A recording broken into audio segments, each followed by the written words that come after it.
Bonsoir à tous les amis, bonsoir aux philosophes, bonsoir aussi aux curieux.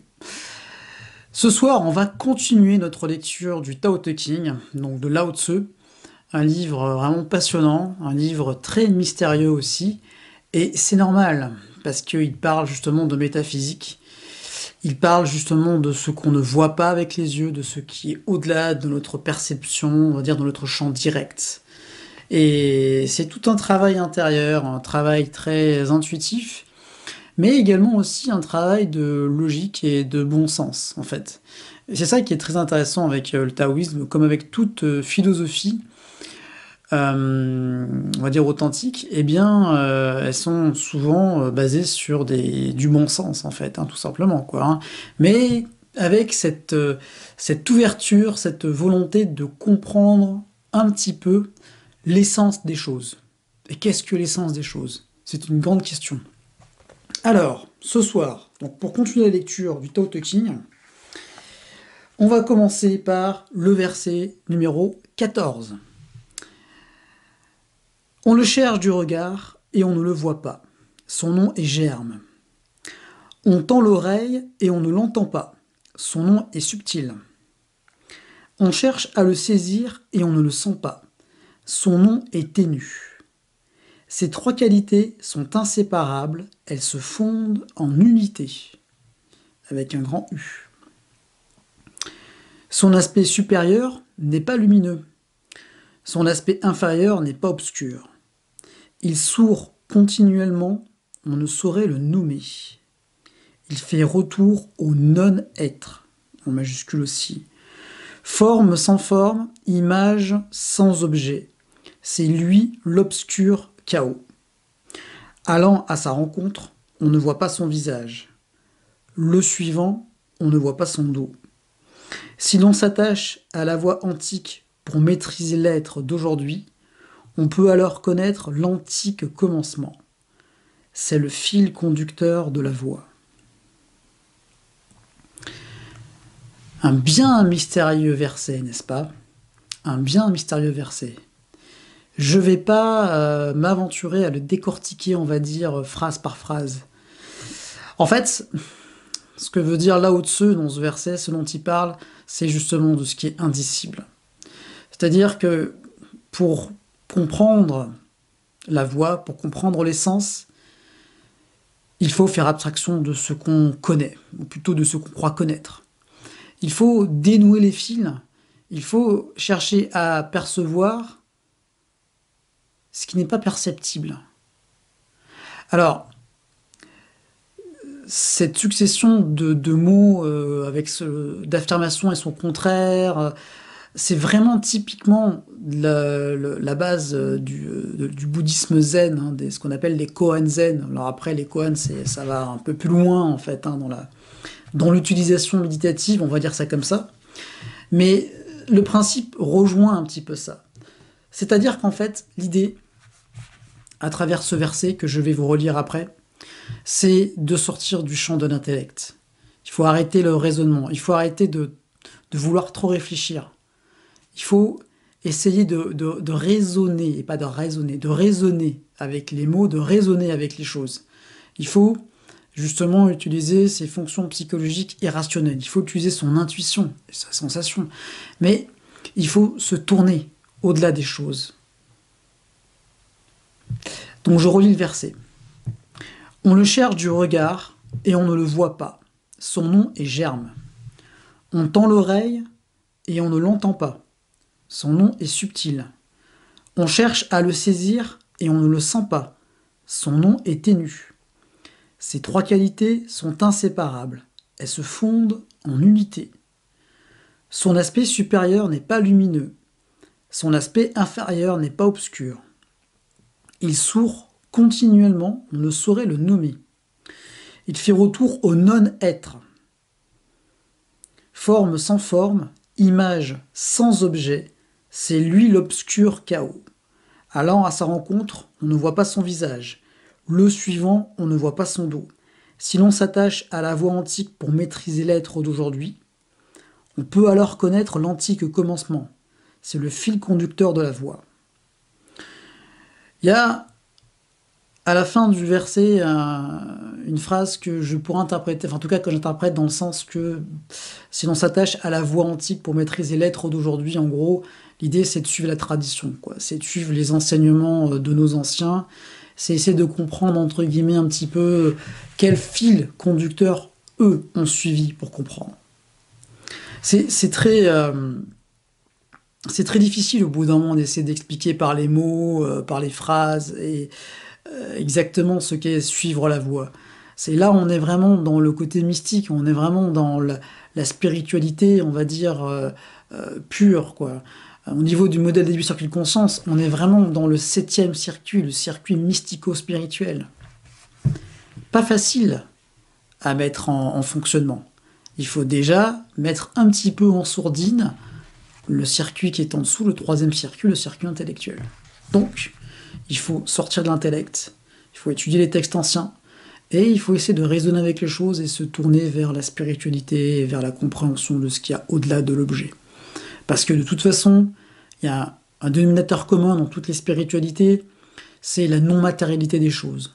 C'est-à-dire que ce qu'on voit, ce qu'on perçoit, la matière, bien sûr qu'elle existe, mais elle n'est pas la vérité fondamentale. Et ça, la physique quantique le redécouvre aujourd'hui. Et c'est ça qui est fabuleux, c'est qu'avec les progrès de la science, on arrive à revérifier ce que disaient d'anciens mystiques comme Lao Tse. Alors, deuxième verset pour ce soir, c'est le verset 23. Ménage tes paroles et tout ira de soi. Un ouragan ne dure pas un matin, une averse ne dure pas tout un jour. Qui donc les produit? Ciel et terre. Terre est avec un T majuscule. Et ciel aussi. Si ciel et terre eux-mêmes ne peuvent rien de durable, combien moins encore l'homme le peut-il? Aussi, si tu te mets à l'œuvre selon la voie, tu ne feras qu'un sur la voie avec ceux qui s'y trouvent.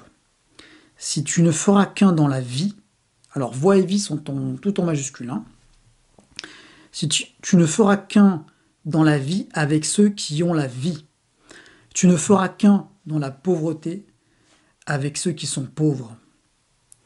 Si tu ne fais qu'un avec eux dans la voie, joyeusement ceux qui te précèdent viendront à ta rencontre.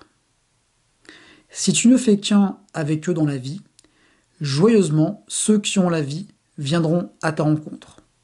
Si tu ne fais qu'un avec eux dans la pauvreté, joyeusement ceux qui sont pauvres viendront à ta rencontre. Mais les gens de peu de foi ne rencontrent nulle foi. Alors il y a plusieurs parties dans ce verset. La première partie, c'est, comme je vous disais, de la logique, de l'observation. Effectivement, un ouragan ne dure pas un matin, une averse ne dure pas un jour, enfin les phénomènes qu'on connaît, les phénomènes physiques et météorologiques qu'on connaît ne sont pas éternels. Alors comment nous, êtres humains, pouvons-nous prétendre à faire des choses qui soient éternelles? C'est aller à l'encontre du sens de la vie. Ou c'est plutôt avoir une ambition complètement démesurée, ou être coupé en fait d'une perception juste, donc d'être dans une maladie mentale, et d'être dans des valeurs spirituelles qui sont fausses. Déjà, une valeur spirituelle basée sur la matérialité, on peut se poser la question de son authenticité. Donc la première partie, en fait, dit qu'il faut relativiser notre pouvoir et notre action, quoi. C'est-à-dire qu'en fait, effectivement, nous sommes que de passage sur Terre, on n'est pas grand-chose, fondamentalement parlant, mais ça veut pas dire qu'on peut pas faire grand-chose, c'est pas ça, mais on est quand même insignifiant par rapport à la Terre, par rapport au ciel, par rapport à l'univers, quoi. C'est pas grave, faut pas s'en accabler, il faut juste observer les choses telles qu'elles sont, effectivement. Mais reprenons toujours et comprenons toujours la notion de dualité, c'est pas parce que nous sommes des êtres insignifiants que nous ne pouvons pas faire de grandes choses.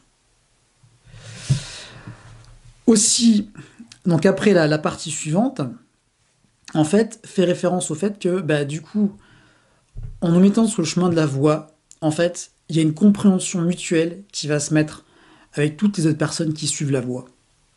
Et il n'y a pas d'étiquette, il n'y a pas de mots, comme dit Lao Tzu, il exprime très bien, il dit la vérité n'a pas d'étiquette, la voie n'a pas de nom. Ça veut dire quoi concrètement? Ça veut dire que la spiritualité n'a pas de religion. Du moins n'a pas de dénomination, n'a pas d'étiquette. C'est pas parce que c'est un texte bouddhique et que vous êtes chrétien que vous pouvez pas vous inspirer, entre guillemets, de la philosophie bouddhiste. C'est une étiquette qu'on met. C'est parce qu'elle fait. On dit bouddhiste parce que c'est un pratiquant bouddhiste, peut-être qu'il a écrit, ou ça vient d'un pays qui pratique le bouddhisme. Ok. Mais comprenons bien que ce sont que des mots qu'on met, ce sont que les étiquettes artificielles qu'on met. Les pensées justes, les idées justes n'appartiennent à aucune religion, aucune spiritualité. Elles sont d'elles-mêmes, en fait. Donc, les personnes qui sont dans le travail intérieur, dans le travail sur le chemin de la voie, philosophos et psychologos, vont se comprendre. Parce qu'elles sont dans une recherche de perception juste des choses, en fait. Et c'est ça que veut dire Lao Tzu. Il dit en gros, travaille sur le sens de la voie, suis le sens de la voie, et donc le sens de la vie, et du coup, tu rencontreras les bonnes personnes, en fait. Tu rencontreras des gens qui seront aussi comme toi. En fait, c'est ça. Parce que il conclut son verset disant « Mais les gens de peu de foi ne rencontrent nulle foi ». Ça veut dire que de toute façon, face à quelqu'un qui n'est pas dans la voie et qui ne veut absolument pas entendre parler et qui ne s'intéresse pas, bref, qui est fermé à tout ça, forcément, il ne peut pas y avoir d'échange. C'est compliqué de parler de tout ça, d'expérimenter tout ça. C'est compliqué de parler de tout ça, justement, tant que la personne n'a pas expérimenté tout ça, en fait. Et c'est là tout le problème de la dynamique des études, on va dire, classiques, universitaires, et de l'approche très intellectualisante des choses. Je ne dis pas que c'est négatif, attention. Je dis que le problème, c'est que la connaissance, par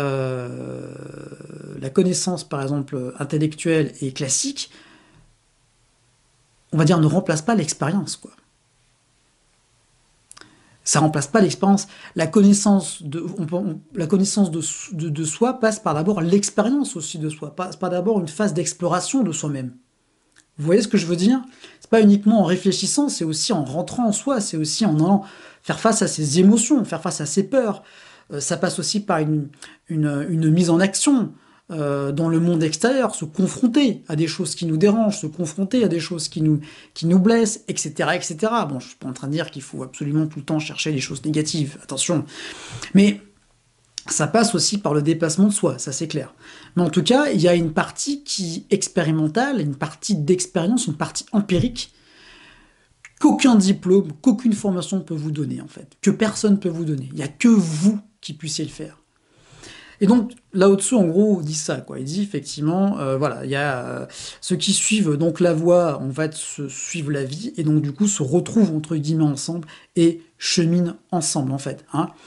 Ceux qui acceptent entre guillemets la pauvreté vont pouvoir plus facilement comprendre et être en osmose avec ceux qui sont aussi dans cette recherche de pauvreté. Alors pauvreté, c'est simplicité, hein, c'est pas donc cette recherche de simplicité, d'authenticité.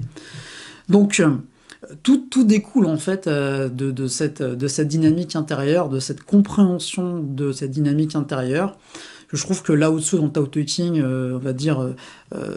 décortique bien quand même, quoi. Après, c'est pas toujours facilement compréhensible, c'est un langage assez mystique, assez mystérieux, et puis de toute façon, ça reste que des traductions du chinois ancien, parce que c'est des caractères anciens.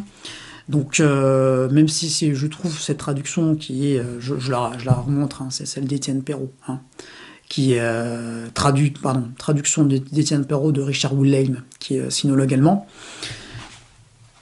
On peut arriver peut-être qu'à une approximation, mais c'est toujours pareil. On cherche à comprendre l'essence des choses.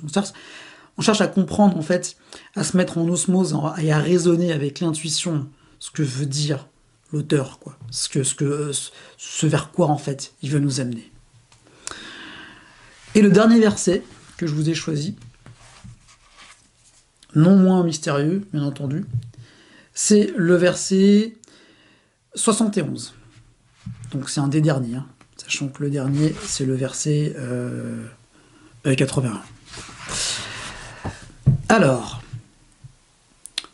connaître le non-savoir, c'est le bien suprême. Ne pas avoir ce qu'est le savoir, c'est un mal. Pour être libre de mots, il faut souffrir de ce mal. Si le sage ne souffre pas, c'est parce qu'il souffre de ce mal. Voilà pourquoi il ne souffre pas. En gros, ce que veut dire Lao Tzu, c'est qu'il faut abandonner le savoir, quoi. Il ne faut pas se focaliser sur le savoir, sur l'accumulation de savoir, en fait. Le non-savoir, c'est le fait que, de toute façon, peu importe le nombre de livres que vous pouvez lire, le nombre d'études, le nombre de diplômes que vous avez, on ne peut pas tout savoir. Et en fait, la vérité, c'est pas le savoir, quoi. C'est ça. On peut très bien avoir une sapiens, c'est-à-dire... le sapiens, c'est un mot hein, comment dire, qui rejoint à la fois le terme de sagesse et de science. Sapiens. Donc, sapiens. Donc, celui qui est dans la sapiens, c'est pas forcément quelqu'un qui est un universitaire de très haut degré. Il y a plein de gens à travers le monde qui ont atteint un éveil spirituel et qui ont atteint une sagesse, donc, et puis un ensemble de savoirs grands, parce qu'ils sont connectés, parce qu'ils se sont posés des questions, et ils ont observé, sans qu'ils aient fait d'études. Je ne veux pas dire qu'ils n'étaient pas instruits, et encore que, il y a des gens qui ne sont pas instruits comme nous on l'entend, et qui sont dans une sapiens très, très grande, quoi, en fait, hein. Donc là, ce que veut dire Lao Tzu, c'est qu'il faut différencier la notion de savoir et la notion de connaissance. Et quelque part, il faut complètement s'en détacher. Et effectivement, le fait de ne pas avoir le savoir, c'est une source de souffrance, entre guillemets, quoi. Mais le fait de se détacher et d'accepter son ignorance, c'est le premier pas vers le savoir et la sagesse. Et c'est un petit peu ça aussi ce que veut dire Lao Tzu. Il faut accepter et reconnaître son ignorance pour aller vers le savoir et pour aller vers la sapiens. C'est le même principe que si vous voulez absolument changer l'eau, il faut d'abord la vider, quoi. Il faut d'abord vider votre tasse pour qu'elle puisse se remplir. Et l'esprit, c'est pareil. Il faut vider son esprit pour qu'il puisse se remplir. Donc quelque part, il faut être, et même carrément rechercher cet état d'ignorance pour qu'il puisse se remplir de connaissances. Parce que la nature a horreur du vide, comme vous le savez. C'est une loi fondamentale. Mais on la comprend pas vraiment très très bien. Au niveau de ton application, on ne déduit pas ça. Au contraire, on cherche toujours à remplir, à combler, voilà,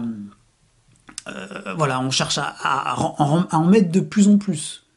Jamais on se dit, mais il faut que je défasse, il faut que j'enlève. Et le travail sur la voie, le travail spirituel, c'est pas vraiment ce qu'on croit être, c'est-à-dire c'est pas du développement personnel dans le terme développement, en fait c'est plutôt on enlève des choses, on retire, on nettoie. Ça revient à la notion de lâcher prise. Donc c'est tout ça en fait, hein.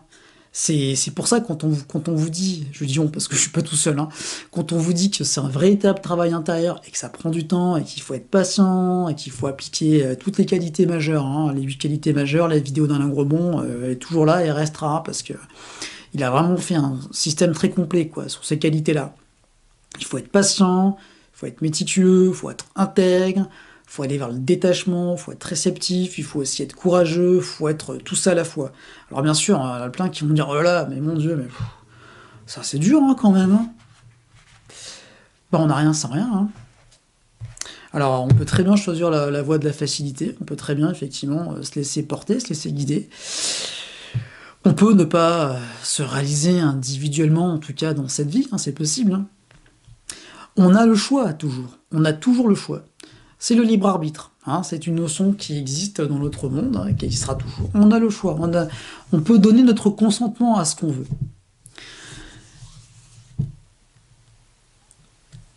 Ce que veut dire Lao Tzu dans le Tao Te Ching aussi, pour faire un résumé, entre guillemets, des versets que je vous ai déjà lus, hein, sur ces 3 dernières vidéos, je pense que là, après je ferai une pause sur Lao Tzu pendant un petit moment.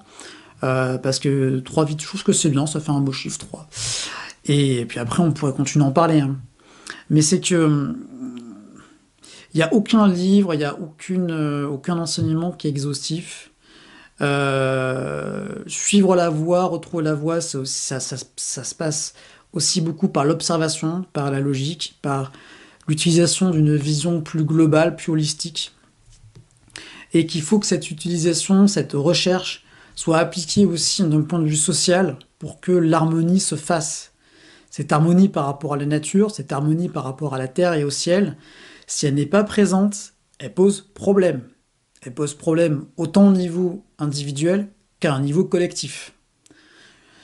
Donc, Lao Tzu, à travers le Tao Te Ching, nous donne quand même un certain nombre de pistes, en tout cas un bel outil de méditation pour essayer de comprendre et essayer de continuer à nourrir et à renforcer notre esprit Shen, et à continuer à nous élever et à apprendre à utiliser efficacement notre intellect. Notre intellect qui doit être un peu plus intuitif.